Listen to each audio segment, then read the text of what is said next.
Alors, merci d'être présent donc, pour ce webinaire qui va durer 1 heure, donc jusqu'à 12h30, et qui a pour objectif de vous présenter une nouvelle offre que Isère Attractivité propose à l'ensemble des hébergeurs touristiques isérois, consacrée à la fixation de vos tarifs. Je sais que c'est une question qui vous tient à cœur.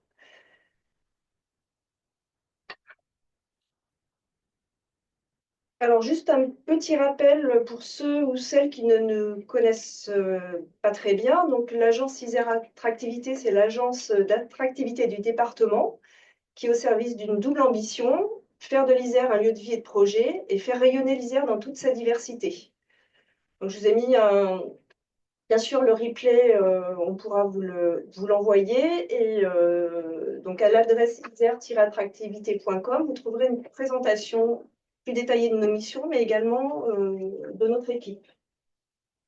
Alors, les missions de l'agence, elles s'articulent autour de différents sujets. Donc, renforcer l'image et la notoriété de l'Isère avec la marque Alpisère, que vous connaissez peut-être déjà.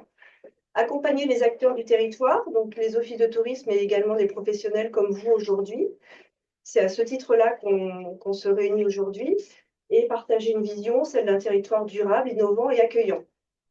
Alors, nous sommes une équipe de 25 collaborateurs donc, à votre service, organisée en 2 grands services, un service communication et un service ingénierie marketing, dont nous faisons partie, Raphaël et moi, qui intervenons dans le cadre de ce webinaire. Donc, pourquoi avoir eu l'idée de proposer une nouvelle offre, une nouvelle prestation autour de la définition de votre stratégie tarifaire, l'optimisation de vos tarifs? On a fait un constat, puisqu'on est amené à travailler régulièrement auprès d'hébergeurs du département, qui avaient un besoin de petites structures comme les vôtres, de travailler mieux leur grille tarifaire pour être plus performants. Et que c'était un sujet également complexe.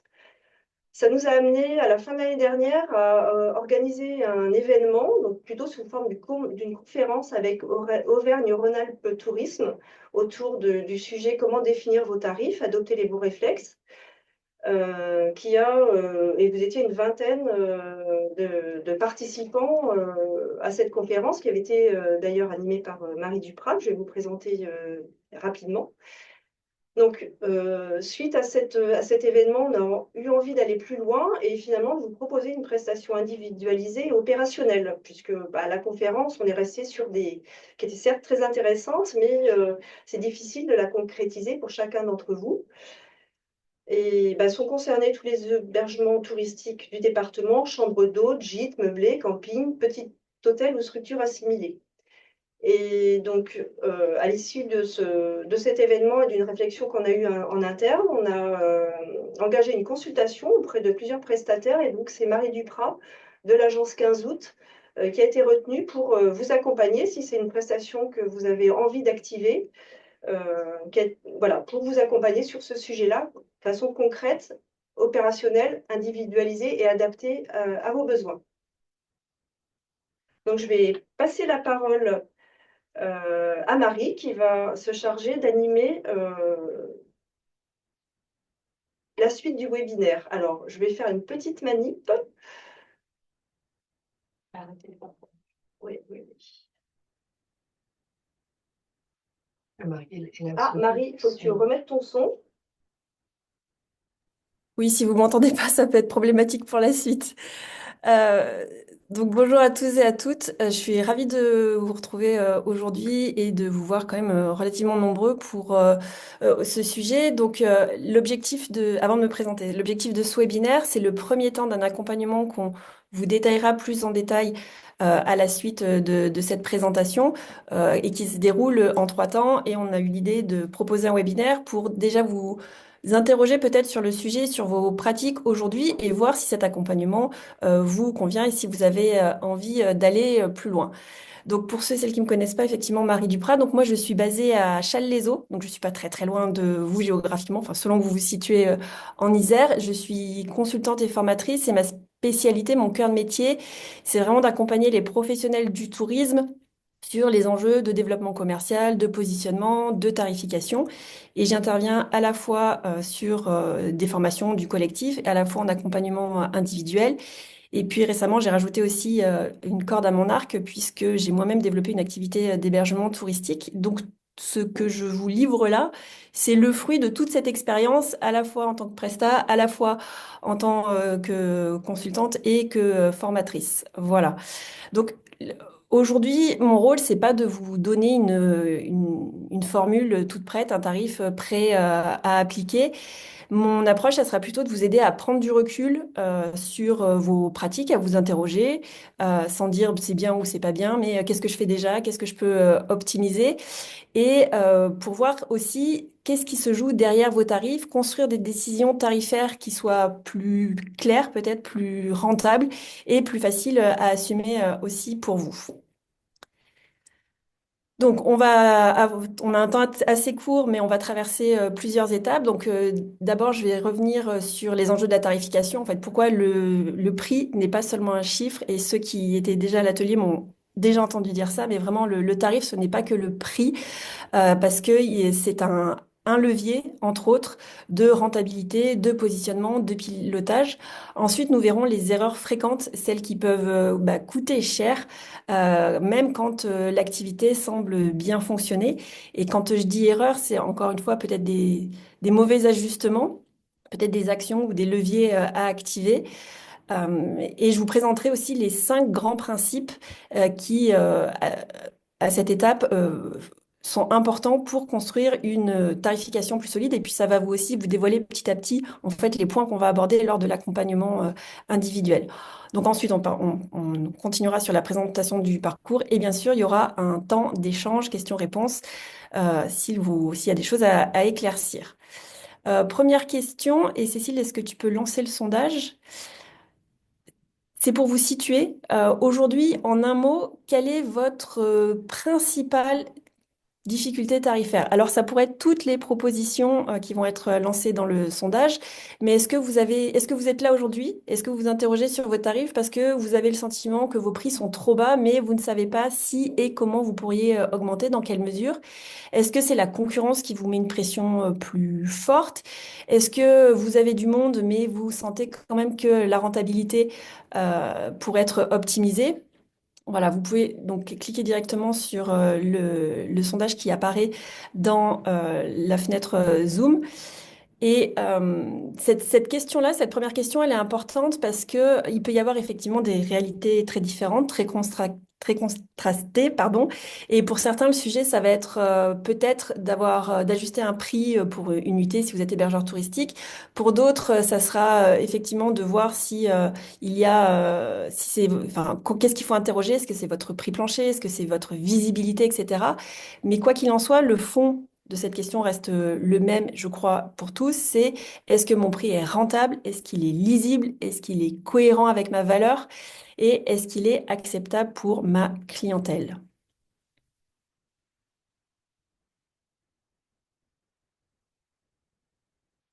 Alors, est-ce que vous voyez le sondage apparaître? Sinon, vous pouvez répondre simplement un mot-clé dans la fenêtre de chat. Je pense que ça fonctionne parce qu'on voit des réponses apparaître de notre côté en tout cas. Ah oui, alors, effectivement, c'est toi qui vois les réponses. Ok.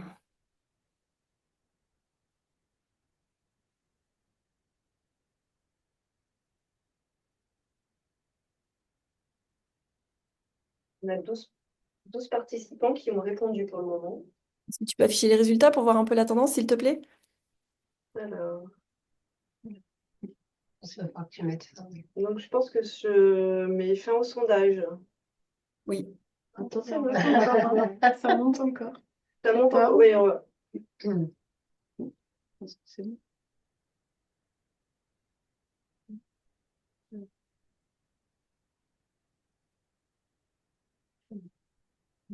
bon, je mets fin au sondage. Hein. Et vas-y. Parfait. Alors, rapidement, quelle est votre principale difficulté? Optimiser les plateformes, effectivement. On va voir comment. Alors, c'est une question qu'on peut se poser en disant, bah, mon prix me semble bon, mais effectivement, sur la distribution, je sens que c'est ma marge qui en prend un coup. Peut-être que ça fait du remplissage. Ok, super. Et ensuite, des questions effectivement liées à la concurrence, hein. L'offre est, on le sait, très importante. Et aujourd'hui, on peut avoir ces difficultés d'être pourtant très différents, insolites ou avoir un hébergement situé sur une zone enfin, peu dense, mais finalement sentir que la concurrence joue de plus en plus parce que elles ont d'autres stratégies tarifaires que la vôtre, parce que le client a plus de choix et qu'il est plus difficile de se distinguer. Merci. Alors maintenant qu'on a vu un peu un premier point de positionnement et que chacun a commencé à se situer, voyons pourquoi en fait la tarification est un sujet si important. La tarification, donc comme je vous disais, c'est pas seulement choisir un prix, c'est un levier qui va toucher directement votre rentabilité. Et le premier impact d'une tarification qui est mal maîtrisée, c'est la rentabilité insuffisante. On peut avoir l'impression de bien travailler, de même parfois s'épuiser, d'avoir beaucoup de clients, beaucoup de réservations, beaucoup de passages. Et pourtant, à la fin de l'année ou au cours de l'année, quand on regarde un peu, qu'on pilote son activité avec un tableau de bord et des indicateurs, on constate que l'activité, elle dégage pas assez de marge, pas autant que ce que vous imaginiez, ou peut-être même pas assez pour vous rémunérer ou rémunérer correctement le temps passé. Euh, Si le prix ne couvre pas tout le temps passé, par exemple, pour une activité de loisir, si on ne prend pas en compte l'encadrement, le matériel, les assurances, etc., la rentabilité reste fragile et donc en cas d'aléa, effectivement, vous êtes plus exposé à un risque.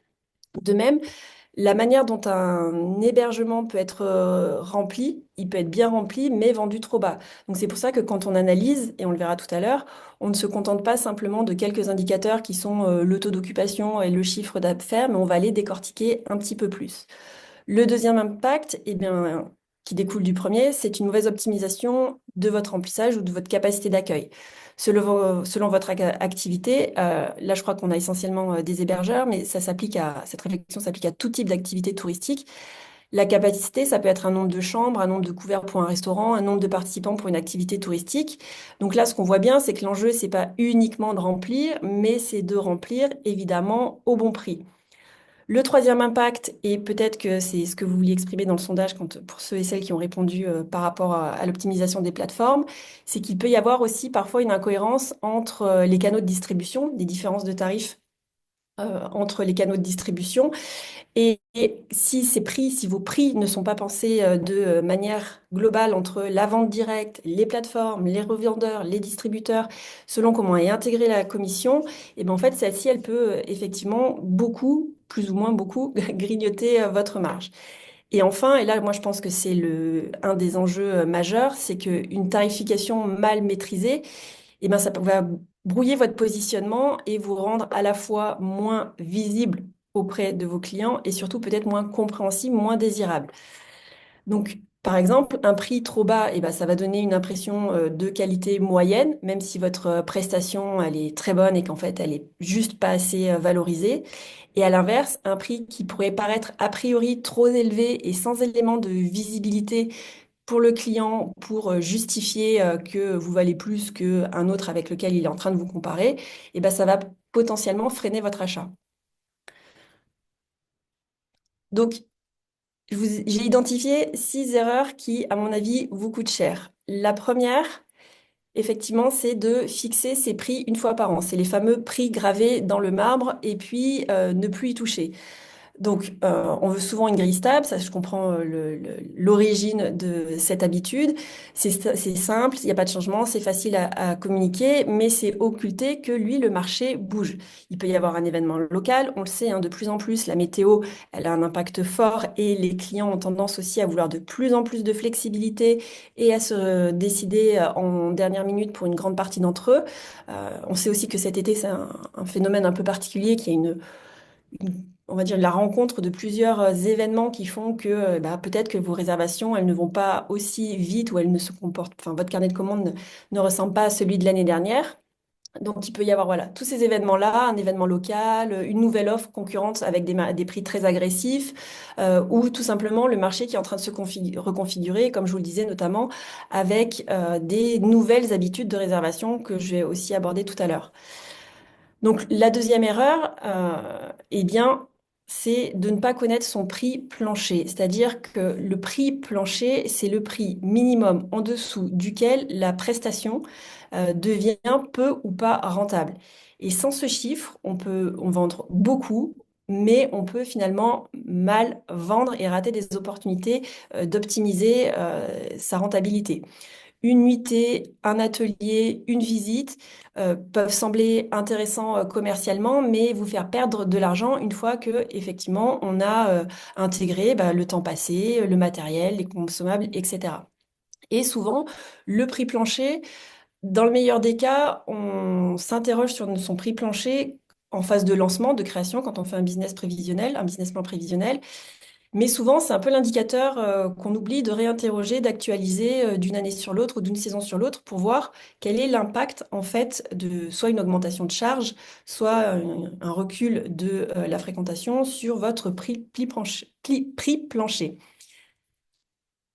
La troisième erreur, ou en tout cas la mauvaise habitude, c'est de s'aligner systématiquement sur le voisin ou le concurrent. Alors bien sûr, il faut se positionner par rapport à la concurrence, il faut l'observer, c'est indispensable pour se situer, mais copier-coller sans analyser, pour moi, c'est dangereux parce que vous n'avez aucune idée des charges de votre concurrent, s'il est exactement sur la même capacité. Bien souvent aussi, je vois une problématique d'identification des concurrents. En fait, on se compare avec une offre qui n'est pas vraiment comparable. On se cantonne à des critères assez simples sur la typologie, gîte, chambre d'hôte, hôtel, la proximité. Mais en fait, il faut aller interroger un peu plus loin quelle est l'expérience que propose votre concurrent, quels sont ses canaux de vente, quelles sont ses modalités de réservation, est-ce qu'il est flexible sur les conditions d'annulation, quel est son tunnel de vente, etc. Et surtout, quelle est sa notoriété? Parce qu'aujourd'hui, on sait, et ça pourrait être un sujet en soi, que votre notoriété en ligne, que vos avis clients, que ce que disent vos clients de vous, impacte de manière très importante la décision du client et que entre deux offres à peu près comparables, similaires, la preuve sociale fournie par les avis clients peut faire basculer, soit pour vous, soit pour votre concurrent, la décision et l'achat finalement. La quatrième erreur, elle arrive, c'est de réagir plutôt que d'anticiper. Alors là, on est sur l'opposé un peu de je fixe mes tarifs une fois par an et puis j'y touche plus. Là, ça serait d'être typiquement dans une situation où on voit que finalement, on a peur du vide. Il reste des places, il reste des créneaux, il reste des chambres. Et alors, on baisse fortement le prix en dernière minute. Ça, c'est une stratégie qui peut fonctionner ponctuellement, hein, bien sûr, mais qui a utilisé avec prudence et qui, encore une fois, pour moi, doit être une stratégie anticipée et de savoir dans quelle mesure on peut baisser ses prix, d'où l'importance d'avoir un prix plancher en tête. Euh, mais il faut être prudent parce que si les clients comprennent qu'il suffit en fait d'attendre pour avoir une promotion, d'une part, vous n'allez pas forcément attirer vos clients et ils peuvent aussi prendre l'habitude de ne plus réserver au prix normal. Donc, je ne suis pas en train de dire qu'il faut soit baisser les prix, soit ne pas baisser les prix en dernière minute. Ce que j'essaye de vous amener là, c'est que ça s'anticipe et c'est une vraie stratégie et ça est utilisé à bon escient et pas surtout dans une réaction de c'est la première chose que je fais, c'est que je baisse mes prix alors qu'on a d'autres choses, d'autres leviers à activer comme modifier les conditions d'annulation, modifier le format de séjour. Peut-être que en fait là, ma semaine, elle se vend pas et qu'il faut plutôt que de baisser mon prix, accepter, même si c'est en haute saison, de faire du 2 nuits, 3 nuits, etc. Parce que cette stratégie-là, elle peut, à mon sens, envoyer aussi un mauvais signal au marché. C'est n'achetez pas maintenant, attendez, ce sera moins cher dans quelques jours, si effectivement il reste beaucoup de disponibilité partout. Le cinquième point, c'est d'ignorer le poids des commissions et des intermédiaires. L'exemple de cette slide, est assez parlant, hein. C'est de considérer que quand on vend une nuit sur Booking à 80 euros, en fait, on a la même rentabilité que lorsque l'on vend en direct. Mais au-delà de ça, même si on a conscience de la commission, c'est de ne pas réellement calculer en fait le prix net vendu ou votre rémunération nette côté vendeur et de ne pas interroger encore une fois ce prix net, cette rentabilité via les plateformes. C'est d'autant plus complexe que selon les plateformes, les commissions évidemment ne sont pas les mêmes. et que ça peut être aussi fastidieux d'avoir une visibilité assez précise sur le prix vendu. D'autant plus que sur certaines plateformes, si vous jouez le jeu des programmes de fidélité, etc., vous pouvez avoir la sensation de perdre un peu la maîtrise de la dynamique de la tarification et finalement ne pas faire le point à un moment donné de dire, ah oui, mais quand je suis sur Booking ou une autre plateforme, finalement, quel est le prix moyen vendu sur ces plateformes? Et enfin, la sixième mauvaise habitude, c'est le manque de lisibilité. C'est-à-dire que si les tarifs sont trop complexes, si il y a un tarif mais que les options sont floues, si le client il a du mal à savoir qu'est-ce qu'il paye in fine, s'il y a des suppléments, qu'est-ce qu'il paye maintenant, qu'est-ce qu'il paye plus tard, etc. Si les conditions tarifaires changent de manière, enfin, sont très variables, ça va être, ça va plutôt nourrir l'hésitation côté client. Et alors aujourd'hui, on a besoin, comme le client il est hyper outillé, très à l'aise sur le digital, etc., on sait qu'il compare très rapidement, qu'il a la capacité de comparer beaucoup plus d'offres en moins de temps, notamment en plus avec l'IA qui vient faciliter son parcours. Et donc là, l'enjeu, c'est que le client comprenne rapidement ce qui est inclus, ce qui ne l'est pas, pourquoi il y a des variations de prix et qu'est-ce qu'il achète finalement réellement. Donc, la tarification, effectivement, elle doit être rentable pour vous, ça c'est le premier point, mais aussi elle doit être bien claire pour votre client. Donc, vous allez me dire, bah, très bien, mais du coup, comment on définit, qu'est-ce qui nous fait dire que le prix est juste et quel est le juste prix? Alors, étonnamment, le meilleur, enfin, le juste prix ou le prix le plus ajusté, c'est pas forcément le prix le plus haut, parce que vous allez pouvoir, par exemple, profiter d'une opportunité de marché, il y a un festival. Il y a une forte demande, il y a un événement ponctuel et vous allez pouvoir majorer votre prix. Donc, vous allez vendre une fois très cher, mais en fait, le reste du temps, vous n'êtes pas du tout à ce niveau de prix. À l'inverse, le prix le plus bas, eh ben, c'est pas non plus forcément le prix le plus rentable pour vous, parce que même si vous calculez votre prix plancher, votre marge, etc., et que vous dites, bah, je me mets à ce prix-là, finalement, vous allez pouvoir attirer du monde, mais peut-être pas optimiser votre stock et votre rentabilité. Donc, il doit convaincre le plus grand nombre de clients, c'est-à-dire qu'il peut être très rentable sur le papier, mais s'il déclenche aucune réservation, votre tarif, c'est-à-dire que effectivement, si de votre côté, vous avez bien calculé votre coût, votre prix plancher, la concurrence, etc., mais qu'en fait, ça convainc personne, c'est que là, il y a un indicateur, c'est un indicateur de problème. Ensuite, donc on l'a déjà évoqué, il doit effectivement assurer la rentabilité de votre activité, couvrir votre charge, etc., sans vous épuiser. Le troisième élément, et c'est pas anecdotique, parce que c'est un constat terrain, c'est que malheureusement, parfois les prix, ce ne sont pas des prix que vous-même comprenez. Alors quand il s'agit de prix en direct, là ça va, mais quand il s'agit d'interroger les prix sur les plateformes et quand on voit voilà, le prix vendu, euh, vous pouvez avoir du mal à expliquer pourquoi il y a ces différences et pourquoi il y a ce niveau de tarif. Et quand on a du mal à expliquer ces tarifs, le problème, ce qui découle de ça, c'est qu'on a du mal à les assumer et que du coup, derrière, eh ben, on a souvent le réflexe de brader pour remplir. Enfin, évidemment, ça rejoint ce que je vous disais tout à l'heure, le prix, il doit être compréhensible par vos clients. Ils n'ont pas besoin, eux, de connaître tous vos calculs internes, hein. Il ne s'agit pas de leur faire un exposé sur mes charges, ceci, cela, mais ils doivent comprendre rapidement la cohérence entre le prix affiché, l'expérience promise, l'expérience qu'ils peuvent déjà voir à travers votre site internet, à travers vos réseaux sociaux, etc., à travers les premiers échanges qu'ils peuvent avoir avec vous. Donc la qualité supposée ou certifiée parce que vous avez un classement, parce que vous avez des bons avis clients, et n'avoir aucun doute en fait, que tous ces éléments se corroborent.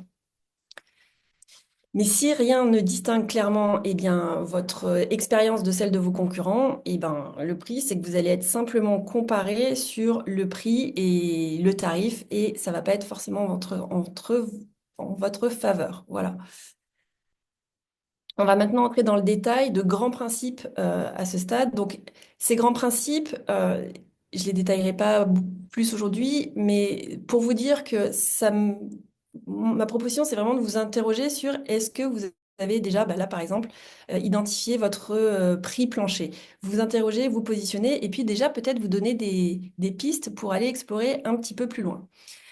Donc, on commence par le moins glamour, peut-être, mais le plus important, donc, comme je vous disais, c'est de connaître vos coûts. Et pas à la louche ou à la petite cuillère, mais vraiment avec une bonne précision, parce que c'est impossible de fixer un tarif rentable si vous ne connaissez pas votre prix plancher, et c'est impossible de faire du revenu management performant, c'est-à-dire de faire varier vos tarifs en fonction de la saisonnalité, en fonction de différents critères de segmentation qu'on va voir, si vous ne connaissez pas votre prix plancher.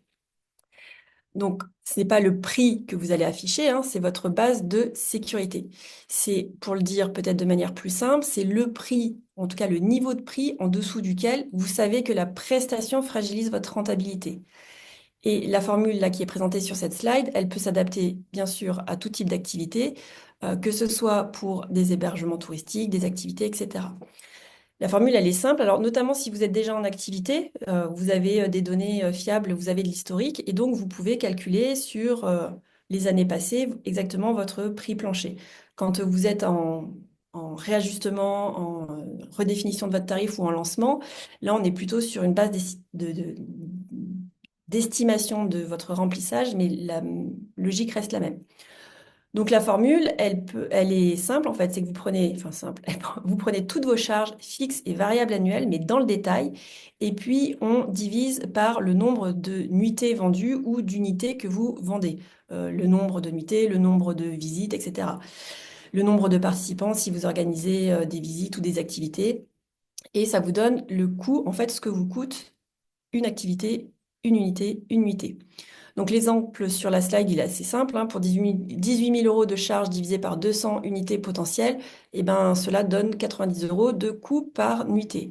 Ensuite, effectivement, on viendra interroger ce prix plancher par rapport au prix du marché pour voir si on est déjà en cohérence, si on a la possibilité de se positionner un peu au-dessus de notre prix du marché ou si déjà on est en difficulté par rapport à notre prix plancher et au niveau du marché actuel. Dans les charges fixes, et ce qu'on regardera plus en détail dans le travail qu'on pourra faire ensemble, c'est d'être assez exhaustif, donc de regarder le loyer, les remboursements d'emprunts, les assurances, les taxes, les abonnements, les logiciels de réservation, les commissions, l'entretien, etc. Et dans les charges variables, on ira aussi dans le détail du linge, du ménage. Là, je suis vraiment sur un exemple hébergement, des frais de consommables, etc. Parce que ce qui est souvent sous-estimé, ce sont les petits coûts répétés, ce qu'on fait rapidement, facilement, ce qu'on a l'impression que ça coûte pas grand-chose, les petits cadeaux d'accueil par exemple, ou le petit cadeau de départ. Euh, voilà, on oublie de le compter parce qu'on a l'impression que ça représente pas grand-chose, mais c'est une anecdote et pour le coup c'est vrai. Quand on avait fait ce travail de remise à plat avec une prestataire, on s'était rendu compte en fait que le prix du cadeau ne variait pas en fonction de la durée de séjour et que par rapport à son coût vendu, enfin, il était trop important. Donc là, il y avait déjà une première piste de réajustement à faire. Même si ça vous fait plaisir, même si ça fidélise le client, on sait que par exemple sur ce genre de coûts cachés, il peut y avoir de l'optimisation ou en tout cas en avoir connaissance pour mieux valoriser votre prestation. Donc, une fois qu'on connaît ce socle économique, hein, on ne s'arrête pas là, évidemment. Et on va aller interroger la concurrence et donc le positionnement de votre offre. Ce qui n'est pas toujours évident parce que quand ça fait des années que vous êtes en activité, vous pouvez perdre de vue vraiment les qualités de votre activité, de votre établissement, et puis passer sous silence ou oublier de valoriser des qualités qui font vraiment la différence et qui peuvent justifier vos tarifs. Et là, il y a vraiment un équilibre à trouver parce que oui, il faut se comparer pour se situer, mais il faut aussi s'affranchir pour se différencier. Donc l'analyse de la concurrence, là c'est pareil, c'est un exercice qui peut être un peu stimulant, mais au bout d'un moment assez fastidieux. Et il faut surtout trouver les bons concurrents. Donc en général, quand on fait une étude poussée, on regarde les données du marché, et maintenant il y a des données disponibles hein, via les observatoires, via des sources de données comme RDNA par exemple, mais on va aller faire le détail un peu plus finement sur des vrais concurrents et on va aller regarder si ils ont le même type de prestation que vous, quel est leurs différents formats de séjour, quels sont vraiment les niveaux de service, quelle clientèle visée à travers leur vitrine, leur site internet, etc. Et analyser aussi les avis clients, parce que dans les avis clients de vos concurrents, vous pouvez identifier ce qui est valorisé ou ce qui manque chez eux et ce qui pourrait euh, être davantage valorisé pour vous ou qui pourrait être un sujet un peu sensible ou fragile parce que vous remarquez que finalement les clients de vos concurrents apprécient tout particulièrement le calme, la vue, etc. Et que vous, soit vous êtes situé à côté d'une route passante, soit voilà, il y a des quelques nuisances sonores qui pourraient venir à quelque part atténuer la sensation, la satisfaction globale de vos clients. Voilà. Donc on regarde des biens comparables, mais ensuite il faut aussi comprendre ce qui justifie des écarts de prix si vous estimez que finalement vous êtes pareil, mais que par rapport à ce que vous imaginez comme prix, votre client il est au-dessus ou en dessous. Voilà. Et souvent, ce qu'on oublie de aller vérifier, et c'est là où ça se joue, c'est les modalités tarifaires, les conditions tarifaires de vos clients. Ils ont peut-être les mêmes tarifs que vous, ils sont peut-être un peu plus chers que vous, mais ils ont des conditions plus flexibles où ils ont différents niveaux de prix. Un prix non annulable, non remboursable, des conditions d'annulation plus favorables ou moins strictes que les vôtres, etc., etc. Et ça compte aussi énormément aujourd'hui dans la décision des clients. L'autre point, donc, c'est d'évaluer c'est ce point-là, hein, c'est d'évaluer votre valeur perçue de manière objective. Qu'est-ce qui fait vraiment votre différence par rapport à votre concurrence? Et ça va vous servir à pouvoir définir votre amplitude tarifaire, c'est-à-dire en gros de savoir qu'au minimum vous êtes situé peut-être, je dis au hasard, mais à 80, qu'au maximum vous allez être à 150 et que dans cet intervalle, en fonction de l'offre, de la demande ou de la segmentation de votre offre, vous allez pouvoir faire varier vos tarifs. La valeur perçue, c'est souvent un peu le grand oublié de une analyse tarifaire, c'est-à-dire on met en avant les qualités que nous, on voit pour notre propre activité, mais on oublie finalement de s'interroger côté client, qu'est-ce que je lui donne à voir, quels éléments de réassurance viennent confirmer mon prix, et ça montre effectivement que la valeur, en tout cas le tarif, c'est pas uniquement que de la mathématique et un tableur Excel, même s'il est très performant, parce que c'est ce que le client comprend, c'est ce que le client ressent et c'est même les émotions que vous allez susciter chez lui avant même qu'il ait envie d'acheter. Donc, évidemment, et c'est souvent dans cet ordre-là que je le fais, avant d'engager un travail d'analyse des tarifs. Je prends un peu connaissance du contexte et ensuite je vais voir tous ces éléments de réassurance, c'est-à-dire le site internet, est-ce que les photos font envie, est-ce que le site est rapide, est-ce qu'il est à jour, est-ce qu'il est adapté sur un mobile, etc. Parce que vous pouvez avoir un très bon tarif, mais si vos outils de vente ne sont pas au niveau, et ben là, vous êtes un peu mis à mal, un peu démuni. Donc, l'architecture du site, l'arborescence permet de comprendre rapidement en fait ce que vous proposez, ce qui est inclus, comment sont organisés vos tarifs, etc. Donc, ça va aussi avec une page tarifaire claire. Et ça peut sembler peut-être anecdotique et on peut se dire non, mais en 2026, c'est bon, c'est facile d'avoir une page tarifaire. Si vous avez un moteur de réservation, oui, parce que en général, le moteur de réservation il propose au client de rentrer ses dates de séjour et hop, il a une idée assez rapide des différentes chambres, des différentes offres que vous pouvez proposer et puis de son tarif. Mais je vois encore malheureusement des tableaux Excel, pas à jour, et un peu usine à gaz où il faut vraiment se plonger dedans pour essayer de comprendre, ah mais si je réserve à cette période, cette chambre pour tant de personnes, voilà. Et ça demande trop d'efforts au client qui en allant voir ailleurs, ou par la plateforme, aura des réponses beaucoup plus rapides, beaucoup plus compréhensibles. Voilà. L'autre point, évidemment, ça sera de vérifier que vos photos sont à jour, qu'elles ne sont pas là uniquement pour illustrer. On n'est pas là pour faire que de la photo descriptive. Voilà la chambre, voilà la salle de bain, voilà les toilettes, etc., etc. Mais d'avoir des photos d'ambiance, d'avoir des photos de qualité qui partagent déjà quelque chose, qui embarquent déjà le client sur une expérience à vivre, des émotions qui lui donnent envie de se projeter et de se dire, ah oui, c'est là que j'ai envie d'être. Aujourd'hui, avec les smartphones, on a l'impression que c'est facile de faire des photos, pas tant que ça. Les photos pro avec un professionnel, c'est toujours un bon investissement, mais être aussi en mesure d'actualiser les photos, de faire des photos pour vos différents supports, que ce soit si vous faites encore du print, des flyers, des cartes de visite, si on vous demande des photos pour par exemple, la brochure Isère Attractivité pour vos réseaux sociaux, etc., etc. Et là aussi, parfois, les photos, elles ne reflètent pas la réalité de votre établissement. Et souvent, quand j'entends ah, mais les clients sont contents parce qu'ils disent que c'est mieux en réalité qu'en photo. Bah, déjà, c'est une bonne chose, on est d'accord, hein, que le client soit pas déçu quand il arrive. Mais par contre, c'est aussi un indicateur que bah, peut-être que vous auriez pu convaincre d'autres clients ou convaincre ce client, mais avec un autre tarif. Voilà. Les textes jouent un rôle hyper important toujours, puisque selon où en est le client dans sa phase de réservation, dans son processus, plus il va être proche de la réservation, plus il va le chercher des éléments de preuve et donc il va rentrer dans le détail. Et là, les textes, on en a besoin à la fois pour que ce soit descriptif, ok, mais quand je vois par exemple, et souvent, notamment sur les plateformes, juste de la description assez froide, et ben là aussi, on rate une occasion de améliorer la valeur perçue et que le client interroge moins et accepte plus facilement vos tarifs. Voilà. Et notamment, le contenu rédactionnel, il est évidemment important pour votre référencement naturel et de plus en plus pour votre référencement sur les intelligences artificielles. Donc on l'a dit, hein, l'autre point, c'est que les avis clients sont hyper essentiels aussi parce qu'ils apportent une preuve à vos futurs clients que l'expérience que vous proposez, que l'établissement, le séjour, l'activité que vous proposez, eh ben, elle vaut le prix demandé.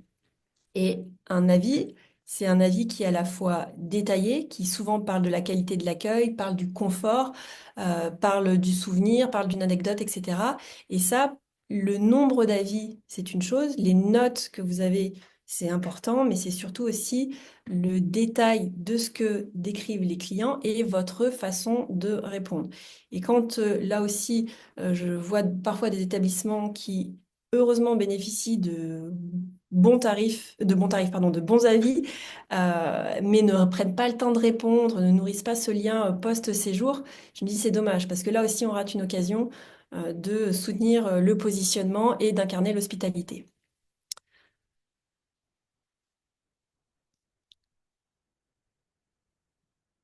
Je vous parlais de différents niveaux d'offres, d'une segmentation tarifaire. Alors, sans rentrer là dans ce qu'est vraiment le revenu management et vous faire une leçon en 15 minutes, parce que c'est à peu près le temps qui me reste, de ce qu'est le revenu management, on verra, et je vous invite aussi à vous interroger là-dessus, sur votre segmentation et vos différents niveaux de segmentation tarifaire. Parce que la segmentation, c'est un des piliers. Ça consiste à ne pas vendre exactement la même chose au même prix à tout le monde tout le temps. La première segmentation, et c'est souvent la segmentation que vous adoptez assez facilement et intuitivement, évidemment, c'est celle de la saisonnalité. De dire, bah, j'ai une haute saison, une moyenne saison, une basse saison, donc je fais varier mes tarifs en fonction du niveau de la demande. Ça vaut à peu près pour tout type d'activité. Parce qu'on sait aussi que la demande, bah, elle peut varier voilà, en fonction des vacances, des week-ends, quand vous avez un mois de mai comme cette année qui est plutôt favorable à des week-ends prolongés, mais que finalement, vous êtes passé à côté d'une occasion parce que faute de paramétrage, soit sur votre site internet, soit sur les plateformes, vous avez oublié de mettre une restriction à 2 ou 3 nuits minimum, et ben vous avez là aussi peut-être raté une occasion d'optimiser le remplissage et encore une fois, votre tarif. Ensuite, donc, on regarde aussi plus précisément, on a un prix plancher, on peut avoir un prix à la nuitée, mais on va faire varier aussi les tarifs en fonction de la durée ou du format de séjour.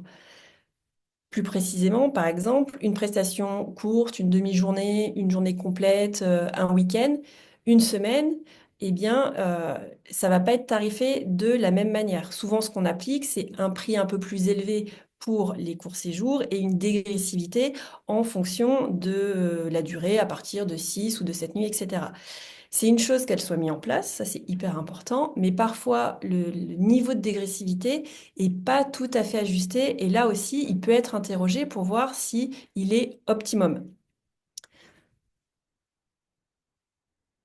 Je vous vois plus, donc je vois pas vos réactions, mais je pense que ça va ouvrir des questions par la suite.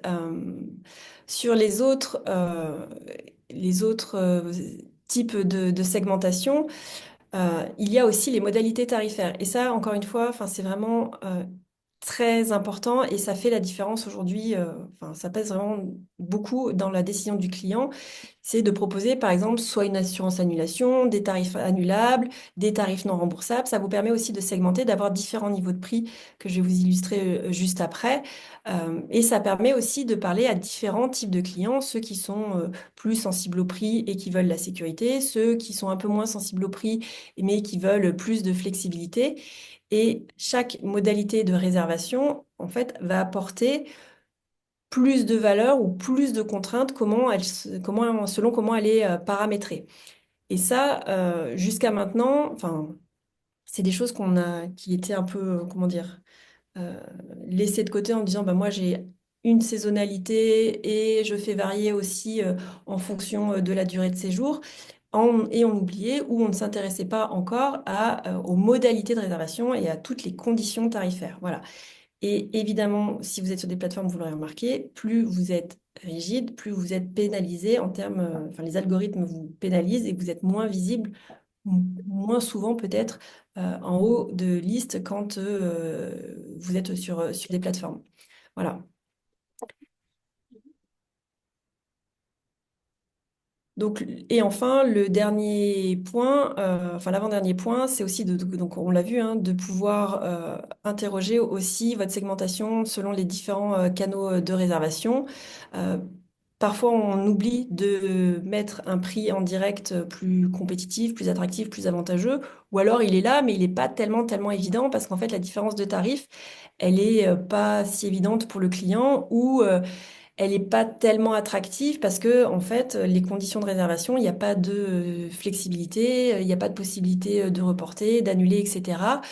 Et donc, sont moins attractives. Et finalement, ben, on voit bien que le prix en direct, même s'il est plus bas, eh ben, il n'est pas forcément celui qui sera choisi par le client. Donc, l'enjeu, c'est évidemment pas de créer une usine à gaz et une grille impossible à comprendre, difficile à mettre à jour sur toutes les plateformes, etc. L'enjeu, c'est plutôt de s'interroger sur quelques règles, sur quelques règles de segmentation vous voulez appliquer, voir ce qui est cohérent pour vous, hein, parce que toutes ne s'appliquent pas à tous, et de voir si elles sont aussi faciles à piloter pour vous, pour encore une fois éviter notre écueil de tout à l'heure, de plus trop savoir où on en est dans les tarifs, et donc finalement de réagir et de ne plus anticiper. Pour vous illustrer un différent niveau de segmentation, ça peut être par exemple d'avoir différents niveaux d'offres.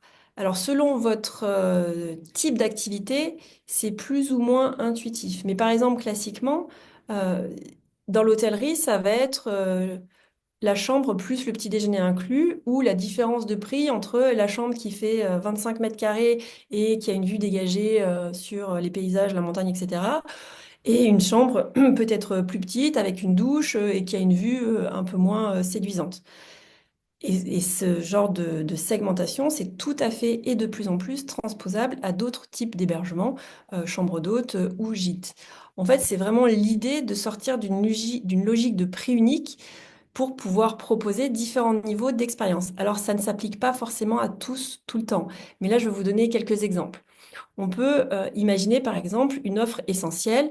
Donc c'est une offre avec le meilleur prix, avec des conditions assez strictes, un tarif non remboursable, un créneau standard, pas d'option, une formule de base, point barre quoi. Enfin vraiment l'hébergement sec. Et là l'objectif c'est de proposer une porte d'entrée claire, lisible, accessible et plutôt de vous adresser donc à cette clientèle qui serait plus sensible au prix. L'autre offre, le niveau au-dessus, ce serait une offre par exemple dite flexible, donc qui va proposer plus de confort et plus de sécurité dans le sens où ce tarif-là va pouvoir être peut-être avoir des conditions d'annulation plus souples, un changement de date possible, des horaires plus pratiques, arriver plus tôt, partir plus tard, un service complémentaire et une option incluse. J'imagine par exemple l'offre standard, il n'y a pas du tout de repas. Et bah, dans l'offre flexible, il peut y avoir le petit déjeuner inclus, par exemple, ou le sauna ou l'équipement bien-être qui peut être inclus alors que dans l'offre de base, cet équipement-là serait exclu. Le client, là, il est prêt à payer un peu plus cher parce que qu'est-ce qu'il achète et qui finalement a pas de prix, surtout pendant les vacances, et ben, c'est la tranquillité d'esprit. Se dire, s'il y a un changement, ce sera pas compliqué à gérer. Si, voilà, mon budget est maîtrisé, je sais que je prends déjà la prestation avec tel service, telle activité. Et donc, c'est rassurant et confortable pour lui. Et enfin, le troisième niveau, ça pourrait être donc l'offre premium, l'offre qui enrichit l'expérience, l'offre qui serait un peu plus exclusive. Là, on peut parler par exemple d'une privatisation pour un petit groupe, d'un accès privilégié, je ne sais pas, à une visite, à une dégustation, selon aussi, voilà, quelle est votre activité, quelles sont vos autres activités à côté. Une personnalisation pour un anniversaire, une option bien-être en plus, voilà. Qu'est-ce que vous pouvez ajouter comme valeur qui va mécaniquement faire ajouter, enfin, augmenter votre tarif, mais ne va pas venir euh, grignoter votre marge. Et c'est là où il faut, je crois, distinguer, et là encore une fois, c'est un retour de terrain, la personnalisation de la création de sur-mesure. Parce que j'ai vu aussi des prestataires s'épuiser à faire du sur-mesure plutôt que d'avoir des tiroirs un peu d'options à activer comme ça de temps en temps pour avoir différents niveaux de tarifs. Mais ça peut être tout à fait le package week-end romantique avec la planche apéro, je caricature, mais les roses, la bouteille de champagne, etc. Les bougies d'anniversaire. Alors, vous allez me dire la plupart, mais oui, mais ça, minima, c'est offert. Oui, mais d'avoir une scène avec des ballons, enfin tout un décorum qui fasse que si les clients sont venus pour un événement particulier, bah, vous permettez d'ancrer davantage le souvenir. Voilà. Donc l'objectif à travers cette gamme par niveau de service, eh bien, c'est évidemment d'augmenter le panier moyen, de faire ce qu'on appelle le upselling, la vente additionnelle, et d'apporter toujours effectivement plus de valeur, plus de confort à votre client. Et là, c'est intéressant parce que vous, ça vous permet de vous adresser à différents types de clientèle, mais ça permet aussi aux clients d'avoir le choix entre ceux qui veulent de l'accessible, ceux qui veulent de la flexibilité et ceux qui veulent une expérience plus complète. Donc tout ça pour dire que parfois la bonne réponse, souvent même la bonne réponse, c'est pas de baisser le prix, mais c'est de mieux structurer ou de restructurer l'offre et d'ajouter de la valeur et pour avoir côté client une valeur perçue plus forte.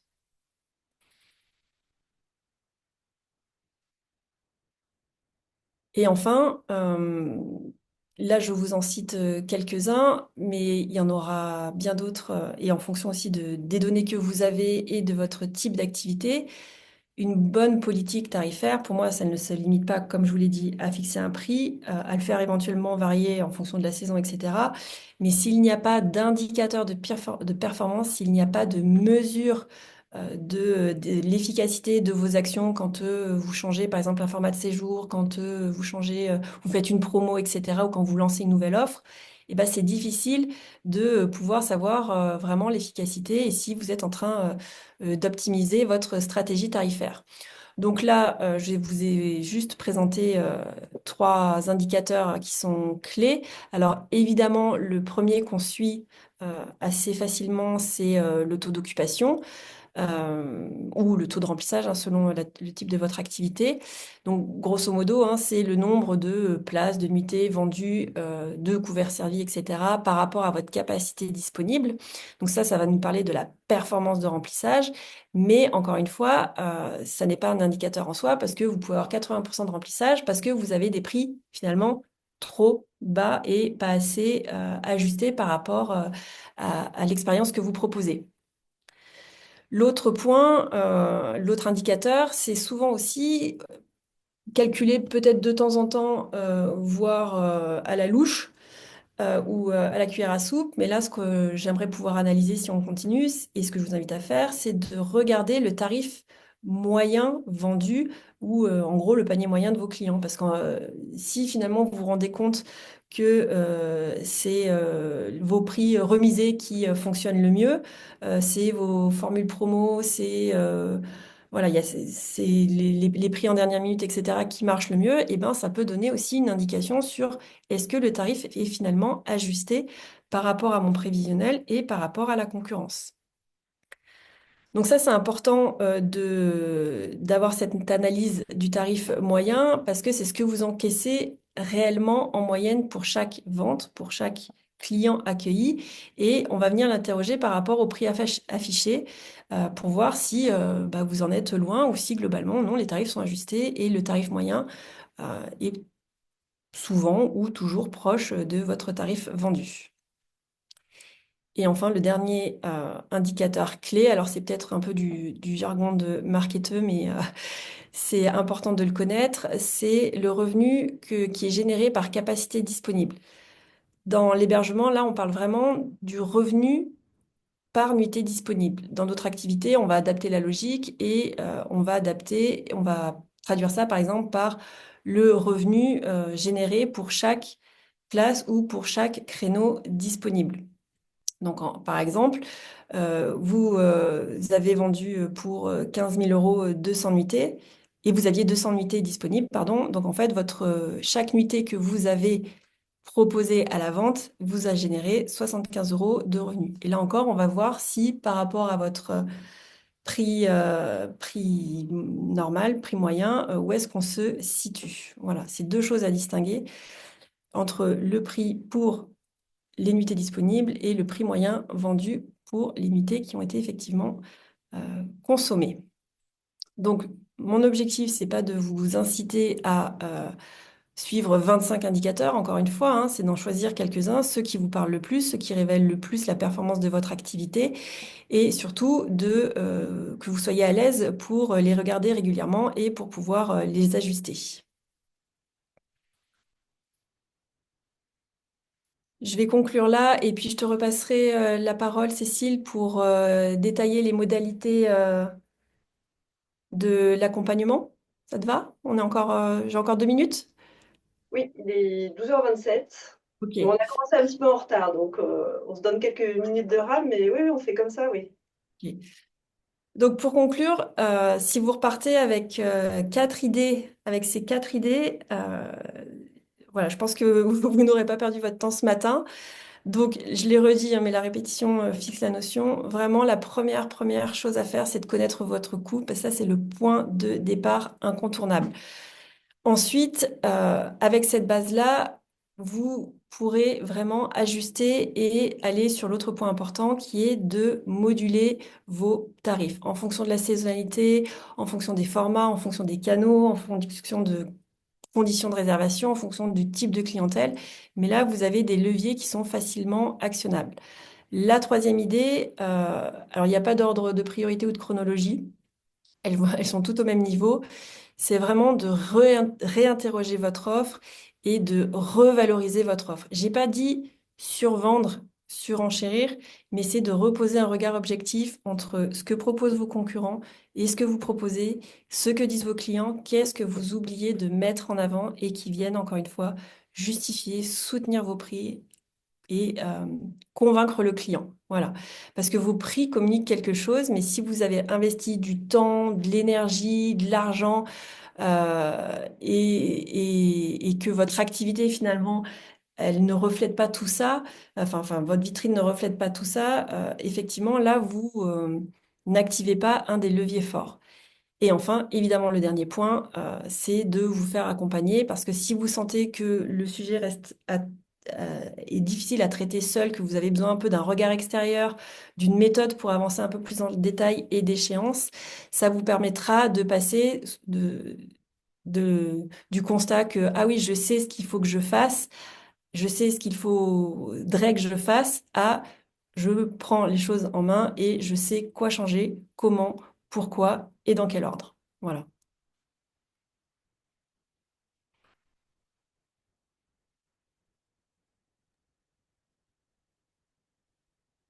Pour terminer, je vais reprendre la main.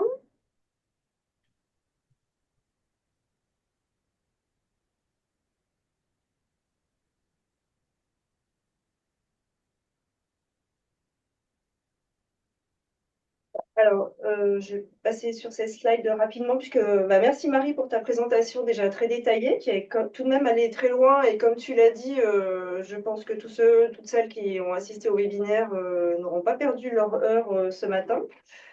Donc nous, ce qu'on vous propose, donc Marie vous a détaillé aussi, vous avez compris que nous, on vous propose un accompagnement individualisé, encadré donc par Marie Duprat.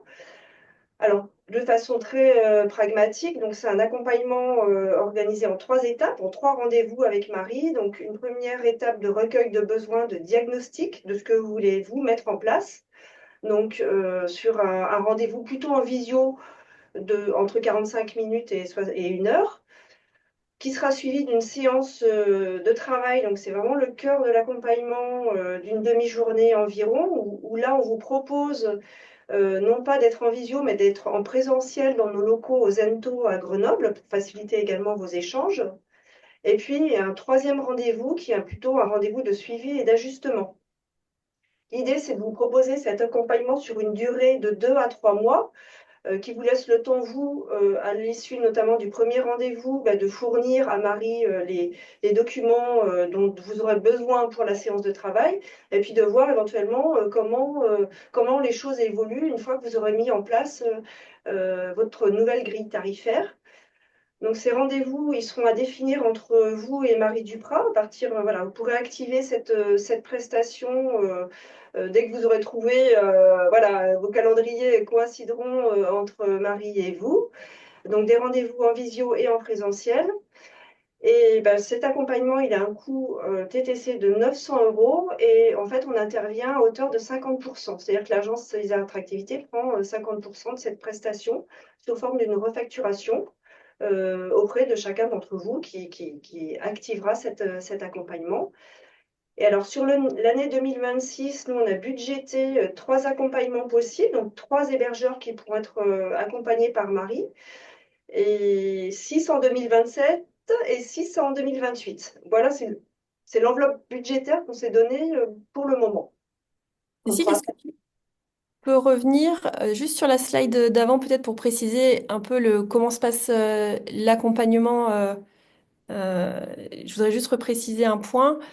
Euh, Effectivement, donc l'objectif de l'accompagnement, c'est de ne pas faire à votre place, hein, mais c'est de vous donner les méthodes, les outils et un regard extérieur pour faciliter la mise en action, d'avoir ce temps-là privilégié. Et donc, oui, il y a un premier temps de recueil des besoins, parce que comme je le disais, chaque situation est, est unique, et puis vous n'avez pas tous les mêmes questions. Et donc, on aura besoin de travailler sur vraiment du concret, votre grille tarifaire actuelle, comment vous l'avez construite. Qu'est-ce qui vous semble fonctionner, qu'est-ce qui peut être amélioré. Et puis après, on va, parmi les leviers d'optimisation que je vous ai rapidement présentés ce matin, mais d'autres aussi, identifier ceux qui sont activés maintenant, etc. Si c'est une question juste de tarif, de prix, mais aussi toutes les autres modalités qu'on pourra mettre en place. Et là, c'est là-dessus vraiment, donc on prend 3 heures de travail ensemble. Et après, vous repartez avec une to-do list, entre guillemets, de choses à faire. Et lors du troisième rendez-vous, on refait le point sur ce qui a marché, ce qui vous pose peut-être encore des difficultés. Ça sera un premier temps déjà de feedback et d'ajustement pour qu'après vous soyez serein pour lancer et confirmer votre nouvelle stratégie ou en tout cas votre stratégie actualisée. Merci Marie pour ces précisions. Et donc, si vous êtes intéressé, je vous invite à revenir dans un premier temps vers nous. Donc, en l'occurrence, c'est moi qui suis le dossier à l'agence. Voilà, si vous avez d'autres questions, si vous voulez effectivement enclencher cet accompagnement, je vous mettrai en relation avec Marie et ça pourra démarrer dès que possible.